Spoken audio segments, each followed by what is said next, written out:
Hello বন্ধুরা, আজকাল আমরা জিম করতে গেলে যখন আমরা ব্যাকের এক্সারসাইজ করি অর্থাৎ পুল আপস করি, চিন আপস করি বা মেশিনে যে কোনো ব্যাক ওয়ার্কআউট করি, তখন আমরা সচরাচর যে ভুলটি করে থাকি তার মধ্যে সবচেয়ে উল্লেখযোগ্য ভুল হচ্ছে আমাদের যথেষ্ট পরিমাণ ওয়ার্ম আপ না করা। হ্যাঁ, আজকাল অনেকে তো আমরা জিমে গিয়ে ঠিকমতো ওয়ার্ম আপ না করেই হেভি ওয়েট দিয়ে ওয়ার্কআউট শুরু করি, যার ফলে আমরা ইনজুরির কবলে পড়ি। আজকের এই ভিডিওতে আমরা দেখাবো ব্যাক ওয়ার্কআউট করার আগে 3টি ওয়ার্ম আপ বা এক্সারসাইজ, যেই এক্সারসাইজ গুলো করে আপনি আপনার ব্যাক ওয়ার্কআউটের জন্য প্রস্তুত হবে। এতে করে আপনার ব্যাক যে মাসেল আছে সেই মাসেল গুলো রেডি হবে এবং মাসেল গুলো স্ট্রেচ হবে ভালোভাবে। তো এই 3টি ওয়ার্ম আপ আমরা করব। 1 নম্বরে যে ওয়ার্ম আপটি রয়েছে এটিকে বলা হয় কাউ স্ট্রেচ। এই ওয়ার্কআউটটি লোয়ার ব্যাকের জন্য অত্যন্ত উপকারী। আমরা যখন ব্যাক ওয়ার্কআউট করি তখন আমাদের লোয়ার ব্যাকে অনেক প্রেসার পড়ে। ভিডিওতে যেই ব্যায়ামটি দেখছেন এই ব্যায়ামটি এভাবে করতে হয়। এটি এভাবে বন্ধুরা 10 থেকে 15 বার করবেন।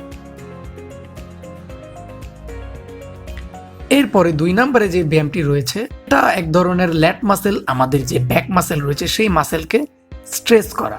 অর্থাৎ আপনি যে ব্যাক মাসেলে ওয়ার্কআউট করতেছেন সেই মাসেলগুলোকে ভালোভাবে স্ট্রেচ করার জন্য এই পদ্ধতিতে আপনারা ব্যাক মাসেলকে ওয়ার্ম আপ করে নেবেন।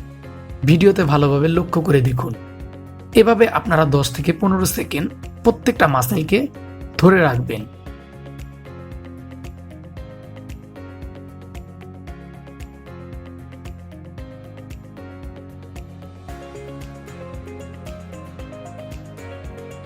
তিন নম্বরে যে ব্যায়ামটি রয়েছে এটি হচ্ছে বন্ধুরা লোয়ার ব্যাকের জন্য।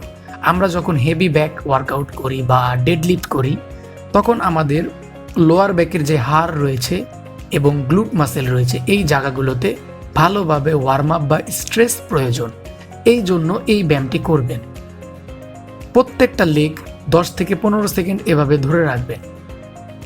আশা করি এই ব্যায়ামগুলো আপনারা ব্যাক ওয়ার্কআউটের পূর্বে ভালোভাবে জিমে গিয়ে করে নেবেন। ধন্যবাদ।